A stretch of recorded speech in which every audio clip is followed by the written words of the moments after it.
Hey, Internet, welcome back to another episode of New Foundations, a show brought to you by Acropolis, the Bitcoin Treasury company. I'm here with my co host, Bobby, joined by partner at Early Writers, Brad, and then we have a very great guest this week, Ben from Peony Lane up in Colorado.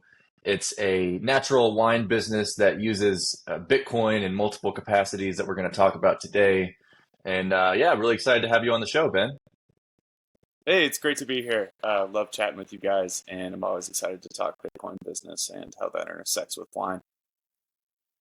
I think it would be great to start off with, we always sort of talk a little bit about the person's personal journey in Bitcoin and then how their business has begun to maybe dip their toes in. I know that you've done more than dip your toes in. So let's start there. Yeah, I started the Peony Lane in 2019. It was kind of a building off of my dad's in kind of end of life goal, I guess, where he always wanted to own a farm, and when he was in his early 50s, he reached a point where he could kind of retire to working 10 hours a day on the farm without the expectation of having to make a ton of money. And we bought a farm in Western Colorado. I was 8 years old, and it had a bunch of apple trees. It was a 64 acres of apples and pears, and organic. And the apples that were primarily planted were Red Delicious, which is a variety that's not really in vogue anymore. So those trees were not only unprofitable, but like we just had enough land, enough trees, and it wasn't a money making venture to grow a ton of apples specifically anymore. So my dad's friend convinced him to plant Pinot Noir, and he did that under the expectation that my dad's friend would start buying the grapes. And when we had that first crop of grapes, the guy didn't want them yet. He wanted to let the vines mature for another year, but he told my dad how to make wine. And the rest is somewhat history, in that my dad never sold the grapes to him and just kept making wine. This was a hobby for my dad in the sense that he wanted to grow all his own food and thus make all his own wine. And so when I was 25, kind of realizing I wanted to start a business, not really having a revolutionary idea, not wanting, just hating my job and wanting to do something that was kind of committing, that made me dive into this. The wine was kind of sitting there as a, well, if my dad could figure out how to make world class wine without a sense of taste or smell from our vines, I'm sure I can figure it out too. So I kind of just Leroy Jenkins did and went for it without ever having made wine before. And um, in that process, you make wine for 2 years, you commit to 3 years of capital expenditure before you ever sell a bottle of red wine specifically. So I was really in deep before I knew whether I could make good wine, what my business would turn into. Just like I said, kind of just went for it, and I worked out. But along the way, I found Bitcoin, and so in kind of the amorphous phase of my business where it was not this set thing, and it's just me not looking to really like expand into other things, trying to keep things relatively small. um, Bitcoin just kind of entered the ether of my brain. And so, when people start asking me, can I buy your wine with Bitcoin? It's like, yeah, of course. Definitely would like some more Bitcoin right now and have enough wine to sell. So that just kept happening. And then it just kind of turned into me getting on Twitter because my best friend who got me into Bitcoin just knew everything about sports and Bitcoin before me. So I wanted to be as smart as he was. And then, like I said, Bitcoiners started wanting to buy wine with Bitcoin, and that turned into just continuously going further and further down, I guess, the Bitcoin rabbit hole with my business as far as like a marketing effort, who I'm targeting. Um, it's kind of like this business has always just been me. Like when people ask me, are you the winemaker? Are you this? Are you that? I just say I am Peony Lane. And the Bitcoin part of Peony Lane is really just an extension of that. And it's what the market is telling me to do. I'm not really trying to grow this winery into some massive production. There's an kind of an old adage in wine. I don't know how old, but it says wineries are profitable up to about 4,000 cases, and then not again till about 40,000 cases. So there's this middle ground that just doesn't exist for profitable wineries, uh, because you're either producing really high quality wine and keeping things small, or producing massive amounts of wine. Can still be high quality, but you really have to get to that size to benefit from the economy of scale. So in my thinking of growing the business, it's really like I can kind of grow along with Bitcoin, because I don't have the desire to get to that 40,000 case threshold. So if I keep things small, I have a lot of room to grow, and I'm investing in the consumers that will grow financially along with me and be able to afford the wine continuously into the future as I build brands. So that's a bit of an overview all over. Any questions you guys have, happy to answer and clear up. But um, wine kind of just came along right with Bitcoin, and they made themselves into my life together. Awesome. Yeah, Ben, as a fellow Great to see Coloradan, you, by the way, Brad. yeah, exactly. Great to see you as well, Ben. And knowing what it's like growing up on the Western Slope, or at least within that region of Colorado, I think for like the listeners, it's good to understand that this is not like your typical Northern California, beautiful weather. You're battling elements, and whether that be the winters where you can get up to 6 feet of snow. I mean, it can get absolutely treacherous out there just in terms of growing and the conditions you have to go through. And so, if you don't mind expounding upon a little bit about, you know, a little bit of the forces of nature that you encounter, and again, maybe tie that into Bitcoin a little bit on just kind of like how understanding kind of like an asset class that is Bitcoin, how maybe that was easier for you to, put that on the balance sheet or incorporate into your operations. But would love to hear, maybe opine a little bit on kind of the region that you're in and how that connects to Bitcoin.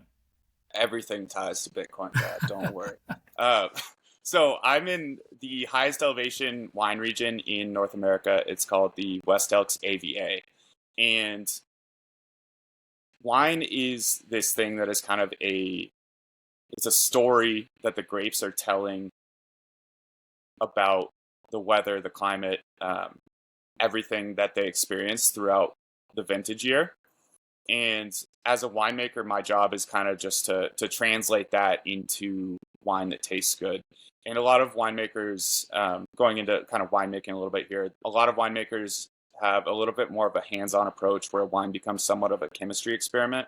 Whereas what I'm trying to do is make natural wine, which is, as a winemaker, take my hands as off as possible, do physical things to put the wine in positions to succeed, and let the grapes really tell their story on their own with as little intervention as possible.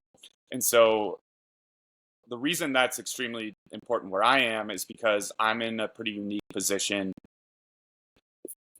physically, where at high elevation, you get these massive temperature swings where during the day it can get up to 90 degrees, it drops 40 degrees down to the 50s, like drop 40-degree drop at night. And these super hot days with tons of sun change the ripening profile of the grapes. So what that results in the wine is very fruity, vibrant fruit flavors, and then like this electric high acidity.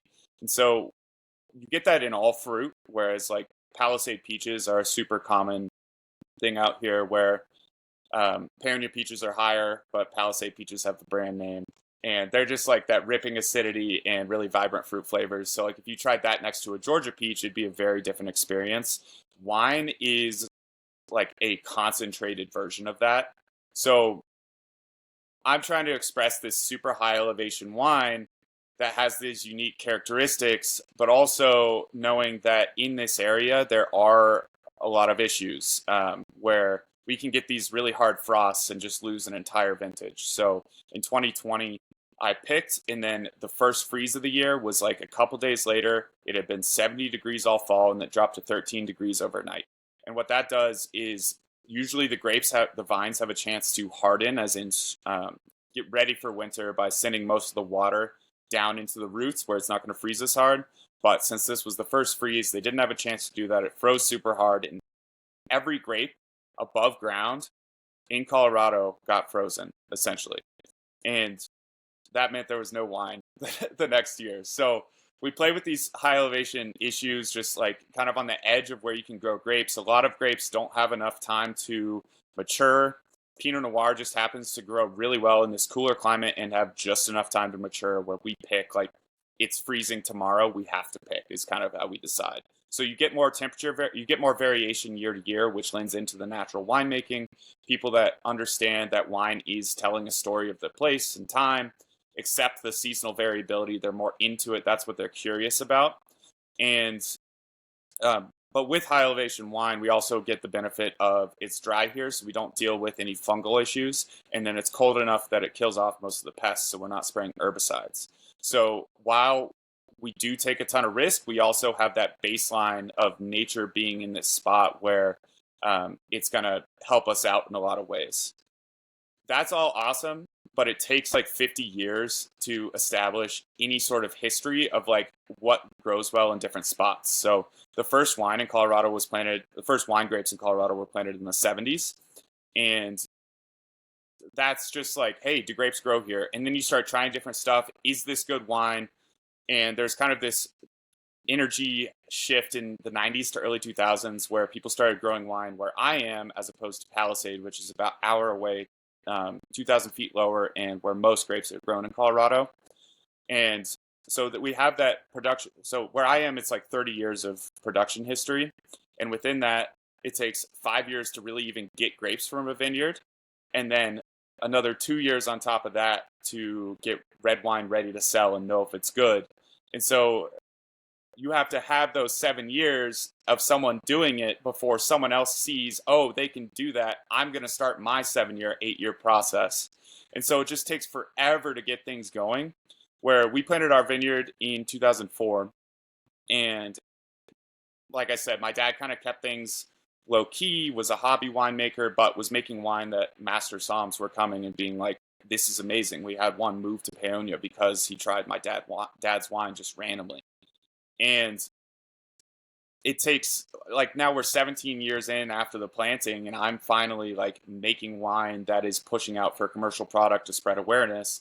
And every winery in Peony is planting Pinot Noir based off the success of my winery and a couple others. So it's this really, really long-term time horizon with a lot of risk involved. And I'm honestly realizing that I'm really lucky that I started the business before I found Bitcoin, because Bitcoin has a lower time preference than wine, or a higher time preference than wine, where it's really, especially if I'm planting a vineyard, like I can't receive 63% year over year annualized returns to match Bitcoin for starting for seven years. And even then, who knows? But I've just been listening to Jack Mallers talk about that 63% year-over-year returns and trying to beat that. And I finally did the math on mine. And so it cost me about $10 to make a bottle of wine. And I sell it for about $49. It's not, these numbers aren't perfect, but if I massage it a little bit to say $40 a bottle, that's if I sell it in 2 to 3 years, that is about a 58% year-over-year return, which if you're saying I would take, would you want to take the guaranteed 58% return or the potential 63% return of Bitcoin? You could say either way. I mean, because I think Bitcoin could go higher, but it's kind of on the edge of like, is this reasonable to keep putting money into wine without any, if it's just for money? So for me, a lot of this business is kind of a family legacy and wanting to do something that I enjoy doing, knowing that Bitcoin is probably going to be the center of wealth for my family outside of wine. Really cool. This is one of my favorite conversations so far on New Foundations. It's just completely interesting how winemaking is a as you said, low time preference profession, and or I guess art, whatever you want to call it, and the need for capital over multiple years in order to stay alive. I know you were a part of the Square Bitcoin seller payouts pilot program. So I'd love to hear your experience in that and how using Bitcoin as a Treasury reserve asset has, like you said, helped your winery, withstand the test of time. Mm-hmm. So, like I said, I kind of found Bitcoin after starting the winery, which means that I was 100% invested into the winery when I found Bitcoin and realized that I needed to be all in on Bitcoin and get as much of that as possible. So started selling the wine for Bitcoin. I guess just like stacking however possible, being irresponsibly long both wine and Bitcoin, and just trying to hit the middle ground of surviving until it was feasible. And Square, I was kind of just saying yes to opportunities, and some people at Square approached me to do this, and I don't know that I could. I mean, I couldn't afford a huge amount to set aside, but setting aside something and just kind of coming away from every day with a little bit more Bitcoin is a pretty uplifting experience. Like, I don't know, if I get paid whatever dollars, it kind of just disappears. It goes into the winery in some way. It's a bit amorphous, but it's this boundary that I've set where I don't sell my Bitcoin. And so it's like I have this nest egg growing, but I don't touch it as a rule, and it grows a little bit every day. And that's like a boundary point that forces me to be stronger and leaner within the fiat side of my business, where I need to find a way to get the capital to survive because I can't touch my Bitcoin. And that I was only 1% from Square. It's like, I mean, it's just a no-brainer, super easy to do, and it's nice to come away with a little bit more Bitcoin every day. But it's not that much. And I think if you had I'm kind of in the early stages of my business. This is kind of like the last year of just kind of growing for growth's sake as far as wine production, but I won't get to that point for another 2 years of selling that wine. So I'm kind of in the startup stage of a winery, and I don't have like mature cash flows to say this is how much I can put into Bitcoin every month. It's kind of just like YOLO, I want more Bitcoin, and I'll figure it out along the way. So 1% was just like an easy number to be like, okay, cool. I got $25, $30 more Bitcoin today, and we're feeling good about it. I'm not going to miss that money, and I never want to put myself in a position where I have too much Bitcoin and have to sell it, because that kind of just that breaks the barrier. And then, I mean, I like to think that I have strong willpower, but if I start selling Bitcoin, that like feeling of just, oh, this feels good, I can probably spend a little bit more. It just like continues potentially, and I don't want to break that dam down. So try and keep things small, manageable, and if I ever have too much money, like, great, I can buy some more Bitcoin. But for now, I have a ton of wine, and if that ever gets turned into Bitcoin, great. And if 1% of cash gets turned into Bitcoin, I'm not gonna miss it. That's a good take. One thing I was speaking about earlier online today, Ben, is folks will say Bitcoin's volatile, and I know a CEO or a CFO is naturally going to bring that up potentially as a first question. And one thing I think a fiduciary or a steward of capital, their job is to, not over-index into something that is volatile, right? Like when it comes to like maybe treasuries being a part of a strategy, or buying a small percentage of Bitcoin, you don't want to buy so much, to your point, where the volatility burns you and you have to sell some. So a reasonable allocation is a very sensible thing. And I think it's a big detractor for people. And I'm curious, how do you explain that or tell that story of how to manage that to someone maybe who's still questioning like why Bitcoin, even though you shared a compelling reason a moment ago? Like what's your rebuttal? It's really just like kind of you need that deeper understanding to recognize that the volatility is your opportunity. And for me, I just always recommend the DCA. Just start buying a little bit, or like, let's get you just like, can you trust me enough as a person? Like, I put my own reputation on the line for Bitcoin all the time, where it's, hey, do you trust me enough as a person to tell you that this is right? Like, you've known me for a little while. You see my success in other things, and I'm telling you this is revolutionary and the most interesting thing that I've ever learned about, where it's captivated my attention. My business has gone here, and it's like, it's all I want to do for the last 4 years. You'd think that would go away if it was just this ephemeral thing. So can we get you to buy $50, $100, whatever? It's like a small amount. Just like, trust me on this. And I think back all the time to how long it took me to really grasp Bitcoin, where I was living with 2 consecutive Bitcoiners, one of whom I grew up with and considered like one of the smartest people I know. And it still was this like massive mental hurdle for me to totally understand. And I mean, years, and I'm still not there. So I always want to just recognize that like no one's going to jump in and say, yeah, that's right, because it's a total breaking of their mental paradigm of what they expect the current system to be. So I just want them to have a little bit, put it on me, trust me. You know, if you lose your money, like I'll take that hit, I'll pay you back, whatever, I'll make it up to you.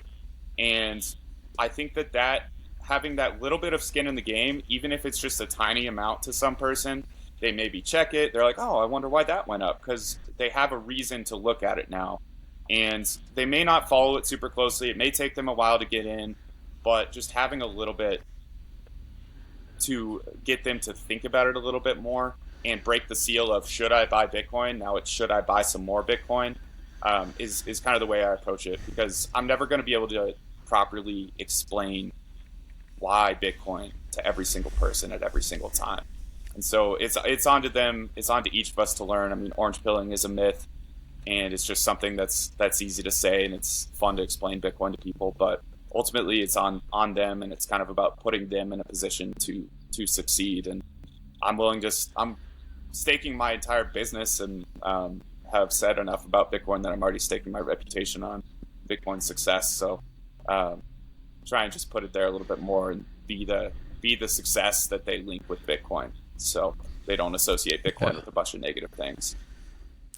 That's a good point. I love that you said that. And I heard this at church sometime in the last year, but the pastor brought up, if I went out, it could be telling someone about Bitcoin, tell them about God, pick your poison, right? But if you go and told someone about Bitcoin, or let's God, for instance, and then you go tell someone, and I do it again the next day, and then all three of us go tell someone the next day, it's like, is a dollar compounding worth more than taking $1 million today over 30 days? The compounding over 30 days is far more valuable. And it's just, we don't necessarily think or operate that way as humans. And to your point, it's a personal decision. Orange pilling, like if anyone's on Twitter or they're in our circle of friend group and just like professionals who grok and understand Bitcoin, it's clear orange pilling doesn't change the masses in this kind of snowball effect way. It truly is a personal decision, and you said that, and like I agree. And the first step is that small allocation, slowly taking a step, be reasonable, don't over-index to it and put yourself in a tough position. And I think that segues almost into the next topic. Like, let's say you do have a little Bitcoin stash, and one thing you have done particularly well, I've seen, and I have like a lot of respect for you, is marketing Bitcoin, having it be a part of the brand, taking payments. How do you educate customers about paying in Bitcoin? Like, who do you use to process these payments? So maybe the next thing you could help walk the audience through is, how do you begin accepting payments? How do you explain it? Just everything related to that, because you've done that in a really good way. Mm-hmm. Just want to touch one last thing on that last subject. I've just noticed anecdotally that I have more effect in quote unquote orange pilling people when I'm the buddy who's also into Bitcoin and they introduce as some successful business dude. When it's my friends, they need to hear it from someone else. They're too close to me. They like, Yes. Their college friends or high school friends or whatever, they saw me doing stupid shit like way back when, and like that's what they remember from me. So they need to hear it from my friends. My friends need to hear it from, or my friends' friends need to hear it from me. So it's kind of just like you need to build that social network of Bitcoiners to get your friends into it, and build that social proof of success. Get people to associate it with positive things. Great call out. I've kind of just, Bitcoin and wine just kind of fit perfectly together, and they also are just both big parts of my life. So the marketing around Bitcoin to me is a pretty no-brainer in relation to wine. I think if you're selling, I don't know, doodads that just are made in China and cheap, you're probably not going to get people to pay with Bitcoin because it's not something that they extremely value and are willing to part with the hardest money ever to get. So if you can meld the like something high quality and also the idea of it improving through time with Bitcoin, it's kind of a no-brainer click, where wine people, they don't, but I think they will start getting Bitcoin easier than the average population because they understand the scarcity of a wine vintage, how no more can ever be produced once that year's over. And they understand the how things should just get better through time. just through the wine lens. And Bitcoin people inherently understand those things about wine.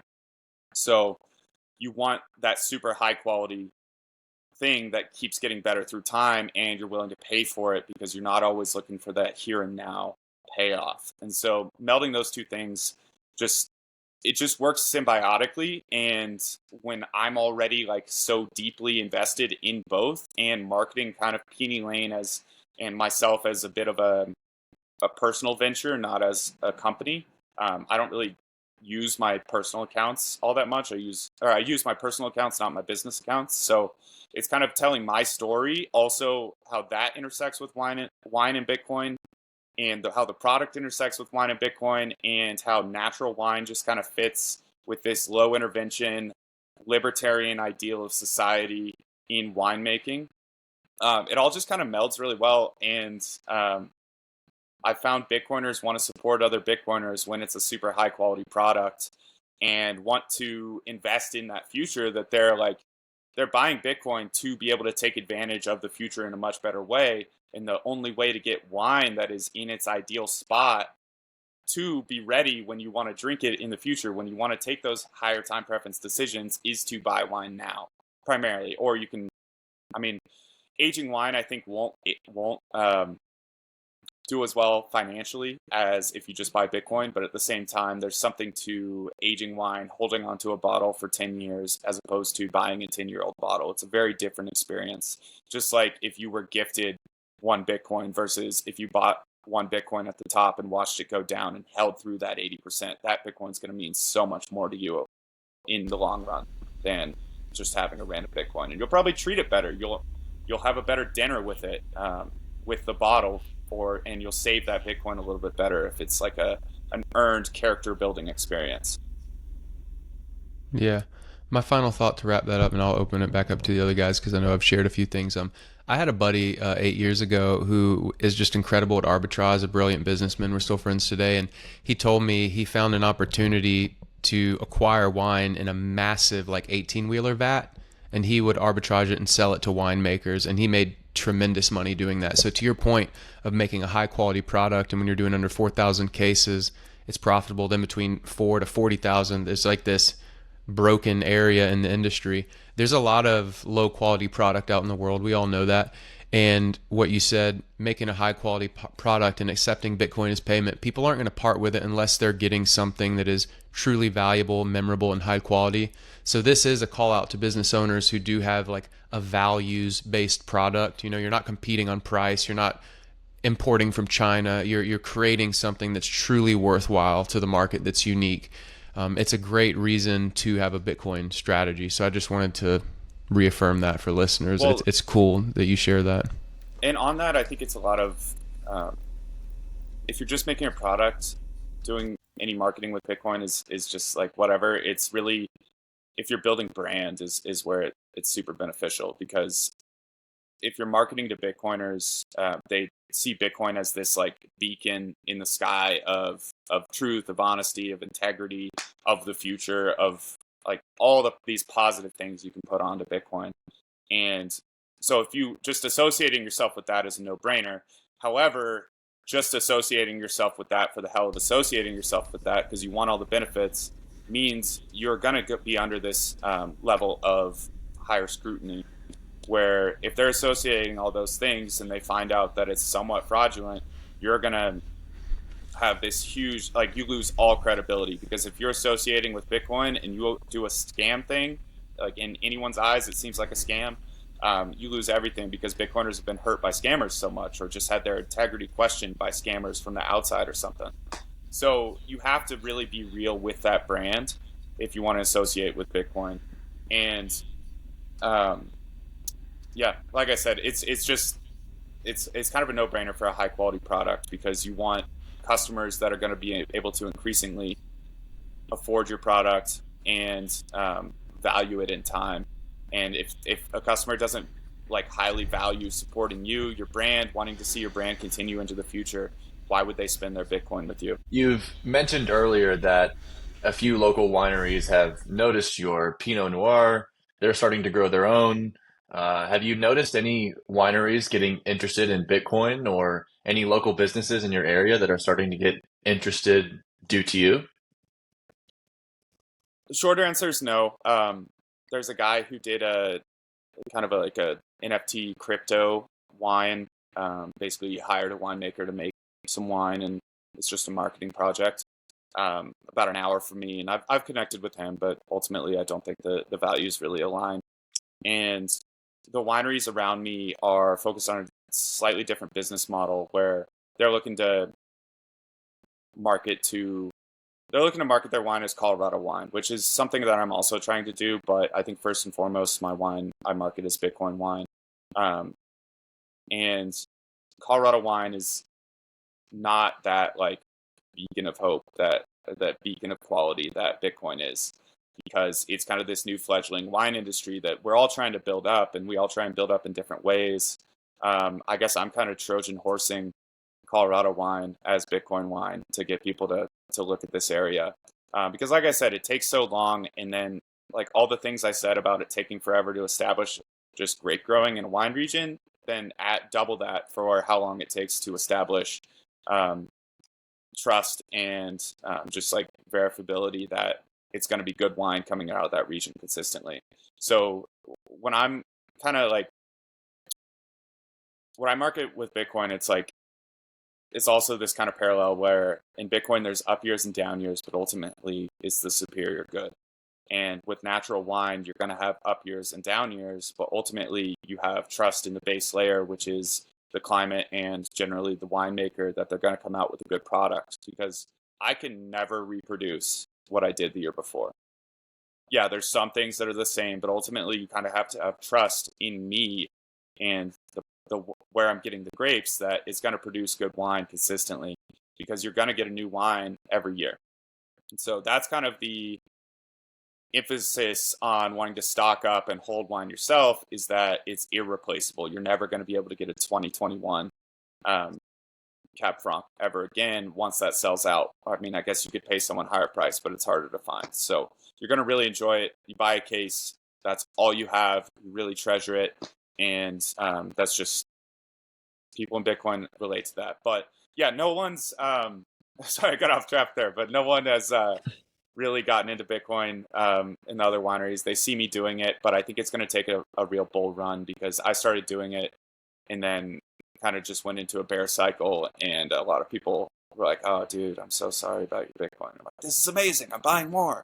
And so it's just like, no one recognizes it at 60K, 58K, that it's like obviously gone up a ton and is right, but it's just kind of going to take a bull run to re-stimulate that curiosity, in the sense that they do think it's cool. It's more of just like, I guess it's cool marketing. I have no idea how you're finding it. People are actually buying wine with Bitcoin. That's crazy. They don't really take it seriously. And it's like this novelty to them, whereas it's foundational to my lifestyle. Yeah, I think we've talked a little bit about, like, I think it connects so well with wine, Ben, because again, you're smaller batching. There's a finite amount of energy that you can go put into your business to go produce the wine. There's also a finite number of grapes that you can pick. And so it's that preservation of the excess productivity that the business ultimately produces. And so I think while these other businesses are learning, or at least exploring the opportunity to incorporate Bitcoin as a treasury strategy for their business, I think it's one of those things over time where it's probably a realization from just the rat race that it is. I mean, I kind of see two outcomes that'll happen. Either Ben Justman buys up a ton of wines in the western slope of Colorado and now has a different number of varieties, because he's taken this treasury strategy and over time has been able to preserve the excess productivity from years in crops and whatever might have been prior, where all of a sudden it's almost this success game of, wow, look at the like expansion. And while at the same time it's not based upon some sort of debt-based, we'll call it financial instrument, it's the fact that he's put his excess productivity to a better store value form of money. And I think you just hit the nail on the head there. Sorry to interrupt, but yeah. You really crystallized something for me, is that when you're making money as a winery, obviously, like you kind of have, now you have two options. You can three options, I guess. You can expand continuously because you're always producing more wine. It produces a profit. You expand, and then you kind of hit that 4,000 case barrier, and then you're like, oh, I kind of need to take on a ton of debt and get way bigger, which may stretch yourself thin. Your brand may not be strong enough. Like, you may not be a good enough CEO to, or that type of CEO to run that. So you're kind of just forced into constant expansion, whether it's good for you or not. The other role is just like, oh, I just make a ton of profits and I live lavishly and I spend money and this is what I do. I make the same amount every year. The third option is rolling everything into Bitcoin and allowing you to have that real rainy day nest egg, as opposed to, I guess, I don't know, investments elsewhere, but it's just this one continuous thing that is money and will hopefully literally be used to buy grapes for me one day. But what I see Bitcoin is a way for me to keep things small. I don't have the ambition to be this massive wine magnate. Like I said, got into wine 5 years ago and just kind of doing this by the seat of my pants, and somehow it's really good wine. And so I don't have that ambition, one, and two, like, it's a crazy expertise that I've never been trained in. And so Bitcoin gives me this way to just roll over profits and continue to stay small while having a extremely productive asset that keeps up with the 58% year-over-year returns of wine, and put it aside and kind of focus on, like, I've realized, like, a lot of this is, I'm building this business kind of with the knowledge that Bitcoin is going to be a massive driver of wealth in my life one day. And so how do I build this business in a way that I really enjoy doing it and will want to do it to show my kids, like, what business is like, what actual tangible going to work is, kind of a family legacy continuing on from my dad, when I don't need the money per se. So I kind of build with that in mind. I think it kind of frustrates people the way I talk about business because it's not extremely profit driven. It's, yeah, I want to get more Bitcoin and I want to make wine and I want to do things in a positive way that I enjoy, the foundation of which is high quality wine.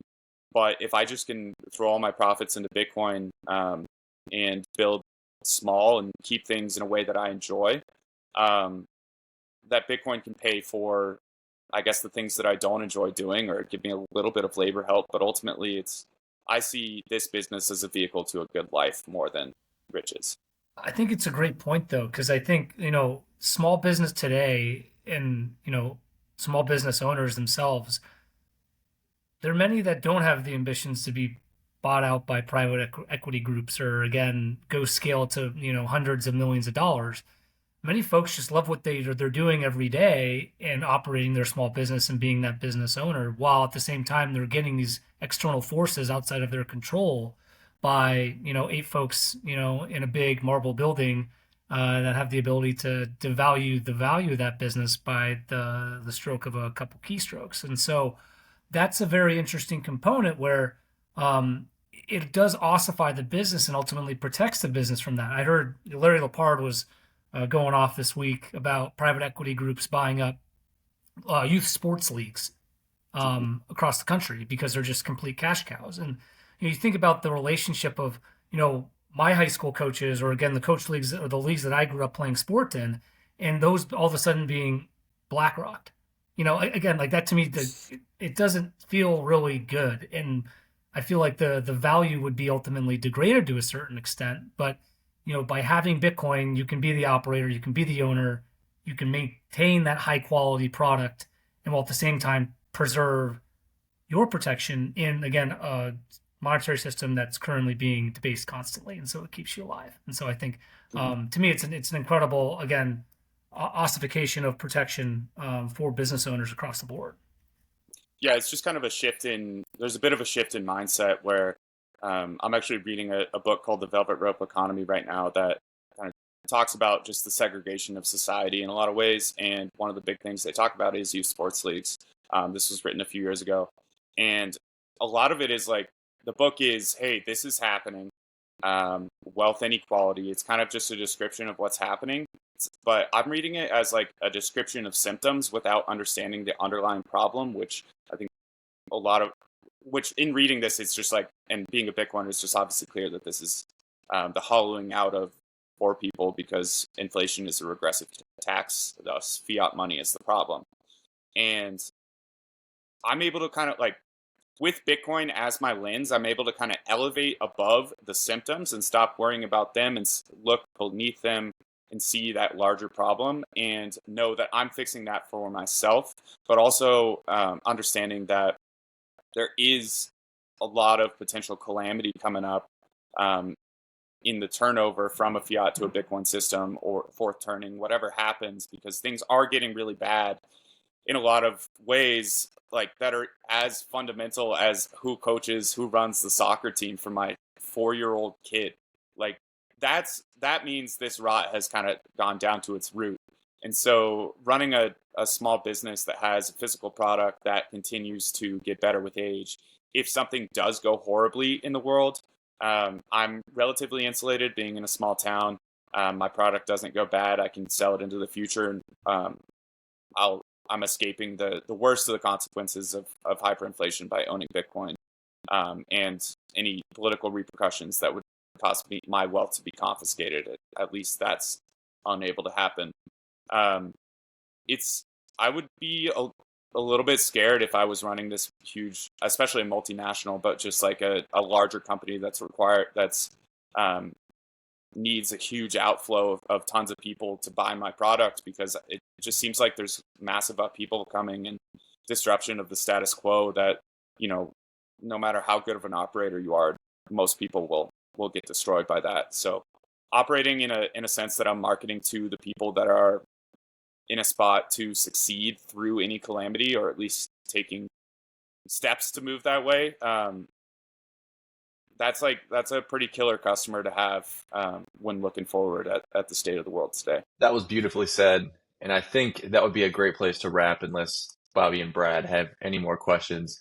I want to give you the opportunity to advertise whatever you want to advertise, send people your way. I'm going to flex my bottle of Satoshi's Reserve. Hey! I know you have a few left for sale, so go to Ben's website and I'll let you plug it. Cool. Yeah, that Satoshi's Reserve is really cool to see in the wild. It's the best barrel of my 2021 vintage. Had 210 bottles total, all numbered and signed, and I think it'll age really well through the next halving. So I've got 15 bottles left or so, and you can order them and any of my other wines at peonylanewine.com, Peony. Also just launched my wine club, which is the only way to get endangered wines. So I know I talked a lot about time preference and wanting to buy wine to age it and make sure that you have this great vintage that you loved that can't be reproduced into the future. And so I give my wine club members the last chance to get bottles that will never exist again. So, and follow me on Twitter at Ben Justman, and you can find me on Noster, but I think probably just search Ben Justman, because I'm not going to give you my InPub right now, but yeah, all over. And if you have any questions about natural wine, Colorado wine, Bitcoin business, or just like what makes my wine Bitcoin wine, is my DMs are open. You're welcome to reach out. Well, cheers, man. Thanks for coming on, and looking forward to drinking this bottle at 1 million Bitcoin. That's tomorrow, bro. Okay, Balaji. Thanks for listening to this week's episode of the show. Quick reminder that New Foundations is for informational and entertainment purposes only, and nothing should be construed as investment, financial, or legal advice. Business owners, business operators, and those who are Bitcoin curious, let's connect. Visit acropolistreasury.com to learn more or to get in touch with our team.